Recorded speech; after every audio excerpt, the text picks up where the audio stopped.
Today we're going to roll a slab. As you can see, we just got done wedging the clay. One of the first things that you need to do is make sure that the slab roller is set up the right way.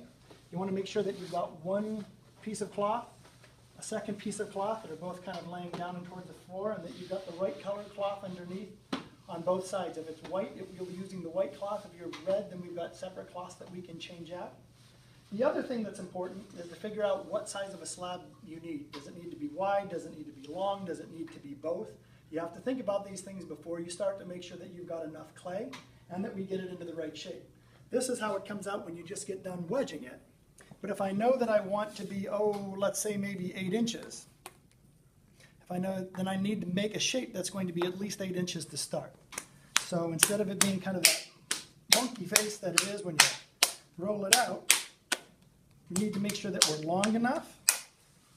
Okay, so we're at least our 8 inches, and then we have to change it into a shape that's going to allow it to roll through the slab.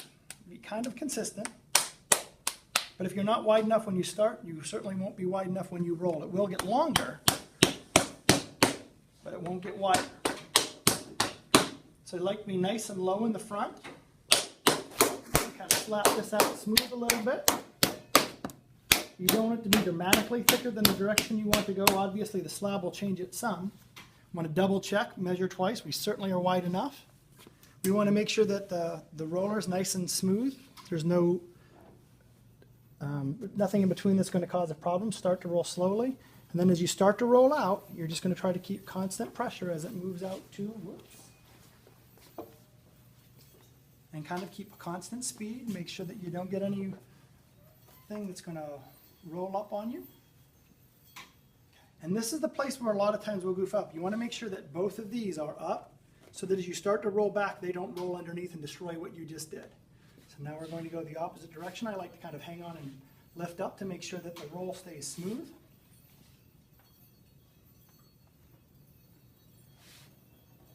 Okay, so again, you can see we've got the width that we need, and they do tend to kind of come out. It was a little thicker in this place, so it carried a little bit more than where it was thinner.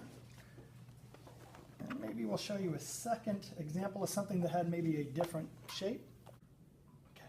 The last time what we did is we took a very wide piece of clay and we made a wide slab. This time we're going to start with a more narrow slab. That way you'll be able to see that they don't really get much wider, though they will get longer. We'll also show you how to take it off of the slab roller. So again, we've kind of got it flattened out where we want it to be. We're going to roll on a nice, smooth, even roll. We're going to roll just a little bit further than we think the slab is. You'll kind of feel it once you get past. And we're there. Again, I'll grab onto the sheets and kind of lift as we come back. Nice and smooth and even. And you can see that that shape changed dramatically, but it didn't get much wider. What it really did was get longer. Next, what we'll do is we'll put a hand underneath the sheet. And we're going to kind of transfer it over. Kind of make it like a bit of a sandwich. We're going to transfer what we need over onto the board. We're a little bit longer than we need to be. So maybe we'll